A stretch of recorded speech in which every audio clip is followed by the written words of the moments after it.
During the course of the Republican primary, Trump's Republican rivals say he cannot beat Trump, but polling has said otherwise.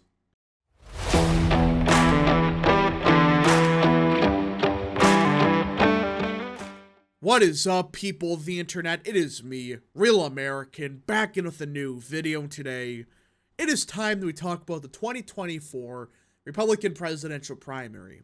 Because as most of you probably know, for the entire cycle so far, Trump's rivals within the Republican Party have said repeatedly, their only argument has been Trump cannot win in 2024.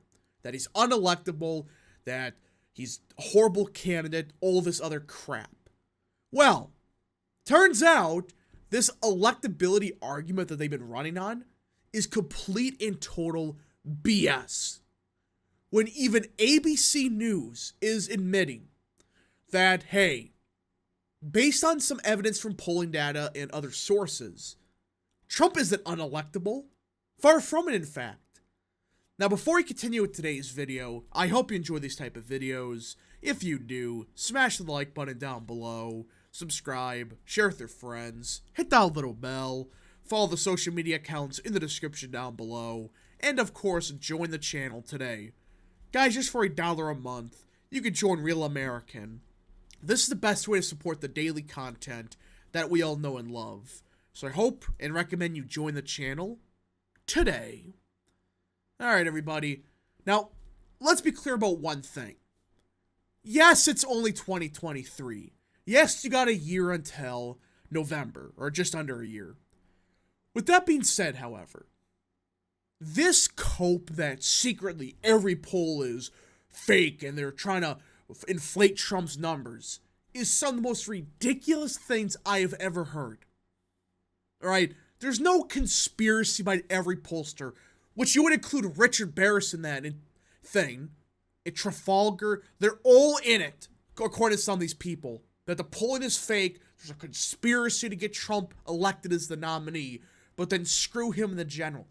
It's the dumbest thing I have ever heard. So let's just get into it, alright? We'll just get into what ABC has to say.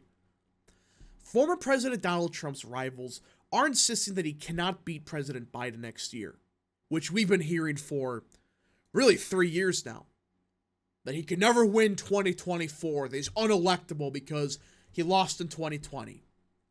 Which these same people, mind you, failed to even recognize 2020 was one of the worst environments an incumbent president has ever had. Really. When was there ever been an incumbent with that bad of circumstances? Maybe Herbert Hoover. But Trump came in and almost won. He just needed 50,000 more votes and he would be the president of the United States right now. That's how close he was to winning. And percentage-wise, he just needed to do a half point better in most states, he would win. So you just start looking at the numbers and you realize, hey, for one, Trump won in 2016, so he's not unelectable. And number two, 2020 shows Trump actually is a very strong candidate. He was able to almost win despite the electorate not being favorable to him. The national environment was a disaster, but he still almost won. Pulling in other evidence from voters suggests he can, raising questions over how effective one of his opponent's central attacks will be. It was never effective, mind you. Especially when you have him up by 3 to 4 points according to RCP, nationally. Strategists both involved and neutral in the 2024 race conceded other primary candidates, particularly Florida Governor Ron DeSantis and former South Carolina Governor Nikki Haley, will face headwinds, and try to convince voters that Trump would fall flat in November, while they would handily dispatch Biden, pointing both to continuous polling, showing the former president is competitive with his successor, and overall perceptions of Biden's age and electoral vulnerability. Not just that, he's not just head-to-head right now, tied. He's beating Biden. There's some polling he's up by 4 or 5 points. I don't know if that's true, but even being tied nationally, that's a Trump victory. Up by 4 to 5, you're talking about a landslide. I mean, ABC, you know, at least they're admitting that Trump is polling better than expected, but they're still not realizing, or at least admitting, that Trump is up by a lot. As of now, it could change. Let me close this. Okay. The electability argument has really not been in play for months, said one GOP consultant working for one of Trump's rivals. Republican primary voters, in particular in Iowa, New Hampshire, and South Carolina, have never really bought into the electability argument. And that was always the problem. The electability argument, and this is what people on Twitter never realize. It only gets you so far, right? You have to have the guy down by 10 points for be unelectable. That's one thing, all right? For him to be tied or even up over Biden and actually outrunning DeSantis by 3 to 4, that destroys the whole argument. I mean, your whole thing is you're the electable candidate, but the guy is unelectable, but he's winning against Biden. Doesn't make much sense. Ask where that leaves DeSantis and Haley, given how much they've hammered Trump over supposed electability risks. The person said, I don't think anybody knows the answer to that. I don't know where that leaves any of the non-Trump candidates in the race, where that leaves them. Excuse me. Well, yeah, because their entire argument, which was stupid, is he's unelectable. And other, you know, they focus on other crap that nobody cares about. But the electability argument was the dumbest of them all. It was a very risky strategy, especially if Trump was winning the popular vote, according to polling, up by a lot in the swing states. And even if there's a polling miss in favor of Biden, you know, he does better than expected, you're telling me there's going to be a 5-point miss in favor of Biden. Really? Not even Trump in 2020 was able to get that. It was like 2 to 3 points. Both DeSantis and Haley have homed in on worries Trump would lose to Biden next year and tank down ballot Republicans as reasons for votes to nominate them over the former president. Again, this is delusional. I think the Democrats have a playbook that they have run against Donald Trump and against some of his candidates have proven to be effective. Even when things aren't doing good, even amongst voters who disagree with Biden. DeSantis told Fox News last week, oh, shut up. Just stop. This electability argument is absolutely bull. Stop running on it. And now you have Nikki Haley boasting, I'm going to beat Joe Biden by 10 to 13 points. I can assure you, you are not winning the popular vote more than H.W. Bush did in 88. I can guarantee you that. You know what's really happening here? Hell, that's more than Obama won in 2008. You want to know why she's supposedly doing so good?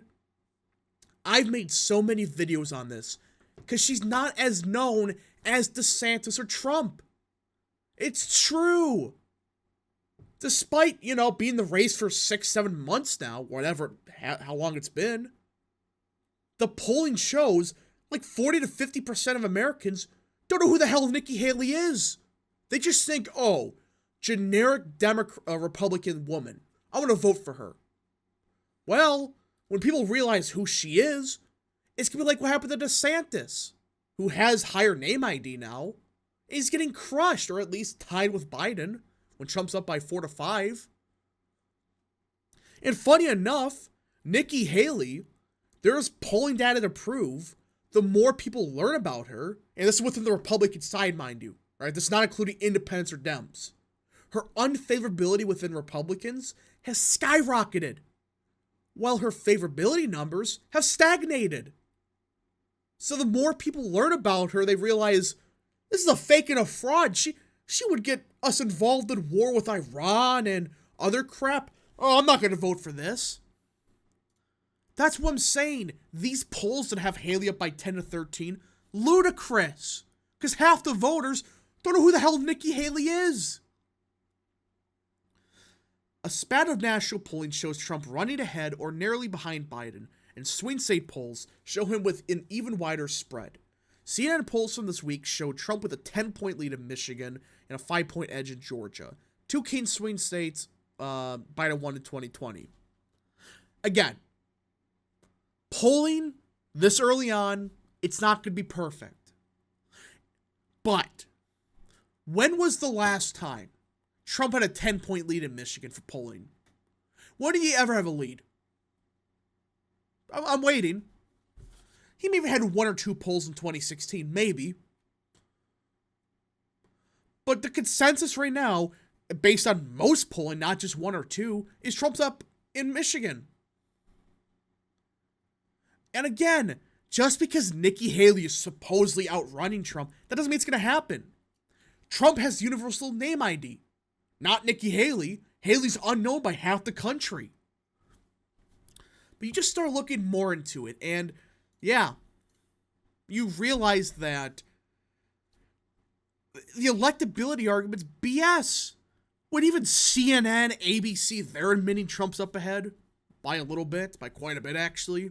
Republican pollsters showing the same thing. It's not a conspiracy.